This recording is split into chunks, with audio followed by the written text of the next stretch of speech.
Esperanza Rising, pages 214 through 218.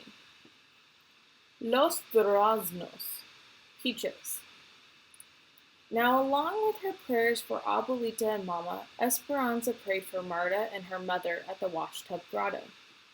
Papa's roses, although still short and squat, had promising tight buds, but they weren't the only flowers there.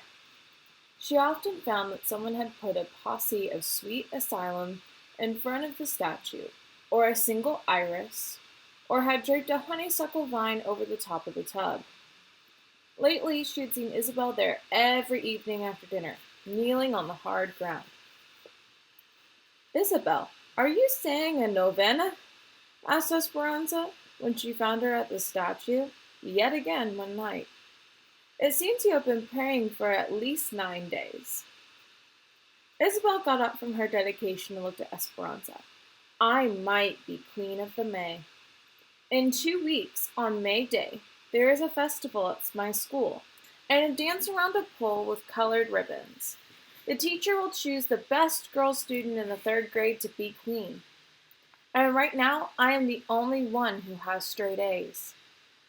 "Then it might be you," said Esperanza. "My friends told me that it is usually one of the English speakers that is chosen, the ones who wear nicer dresses. So I'm going to pray every day." Esperanza thought about all the beautiful dresses she had outgrown in Mexico. How she wished she could have passed them on to Isabel. Esperanza began to worry that she would be disappointed. "Well, even if you are not the queen, you will still be a beautiful dancer, right?" "Oh, but Esperanza, I want so much to be the queen. I want to be La Reina, like you." She laughed. "But regardless, you will always be our queen." Esperanza left her there, devoutly praying, and went into the cabin. "Has a Mexican girl ever been chosen Queen of the May?" she asked Josefina. Josefina's face took on a disappointed look, and she sat silently shaking her head no. "I have asked. They have always found a way to choose a blonde, blue-eyed queen." "But that's not right," said Esperanza, "especially if it is based on grades." "There is always a reason. That is the way it is," said Josefina. "Melina told me that last year the Japanese girl had the best marks in the 3rd grade, and still they did not choose her." "Then what is the point of basing it on marks?" asked Esperanza, knowing that there was no answer to her question.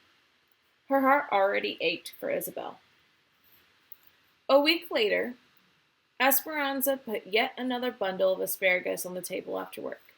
The tall and feathery asparagus plant seemed to be as unrelenting as Isabel's desire to be queen. The workers picked the spears in the fields, and a few days later the same fields had to be picked again because new shoots were already showing their heads. And Isabel talked of nothing else except the possibility of wearing the winter's crown of flowers on her head. "I hate asparagus," said Isabel, barely looking up from her homework. "During grapes, you hate grapes. During potatoes, you hate potatoes. And during asparagus, you hate asparagus. I suppose that during peaches, you will hate peaches." Isabel laughed. "No, I love peaches." Hortensia stirred a pot of beans, and Esperanza took off the stained apron she wore in the sheds and put on another. She began measuring the flour to make tortillas.